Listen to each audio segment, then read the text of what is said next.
आंबा आंबा म्हटलं तरी तोंडाला पाणी सुटतं ना. उन्हाळा आला की आमरस सुरूच होतं आणि आमरस म्हटलं की तोंडाला पाणी सुटतं. आहा, काय ती टेस्ट. तर चला आपण बघूयात आमरस कसा बनवायचा ते.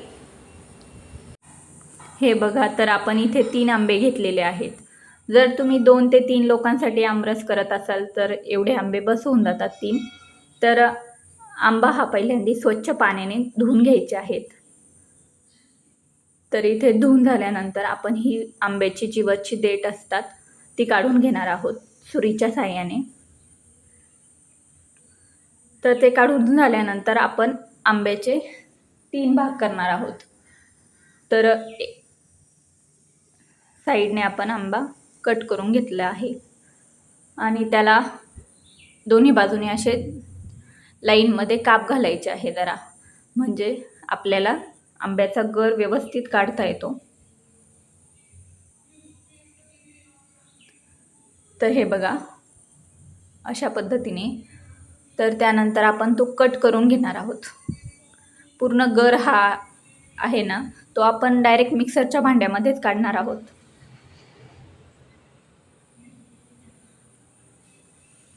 तर व्यवस्थित हा गर पूर्ण आपण मिक्सरच्या भांड्यात काढायचा आहे. आणि जर तुम्हाला आमरस जर थोडासा गोड हवा असेल तर तुम्ही त्यामध्ये साखर देखील ॲड करू शकता.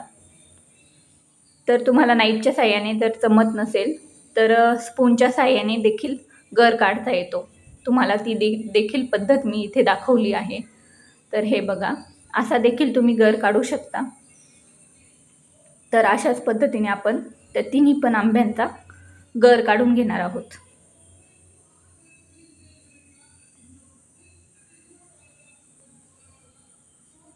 परत आपण स्पूनच्या साहाय्याने, नाईफच्या साहाय्याने मिक्सरच्या भांड्यात काढून घेणार आहोत. आणि आता त्यामध्ये थोडंसं दूध टाकायचं आहे, म्हणजे आमरस हा जास्त घट्ट होत नाही आणि मिक्सरमध्ये देखील छान अशी त्याची प्युरी बनते, बारीक होतो जरा. तर हे बघा, आपण मिक्सरला 2 ते 3 मिनिट फिरवून घेतलेलं आहे. तर हे बघा, त्याची एकदम बारीक झालेला आहे. आणि जर तुम्हाला यापेक्षा थोडासा पातळ हवा असेल तर आणखी थोडंसं दूध ॲड करू शकता तुम्ही. आणि थोडंसं मीठ देखील टाकायचं आहे त्याला, नॉर्मल काहीतरी. तर हे बघा, आपला आमरस तयार झालेला आहे. तर ही खूप इझी पद्धत मी तुम्हाला दाखवलेली आहे. 5 मिनिटामध्ये तुम्ही आमरस करू शकता. तर व्हिडिओ आवडला असेल तर लाईक करायला विसरू नका आणि आपल्या चॅनलला आत्ताच सबस्क्राईब करा. थँक्यू. रामकृष्ण हरी.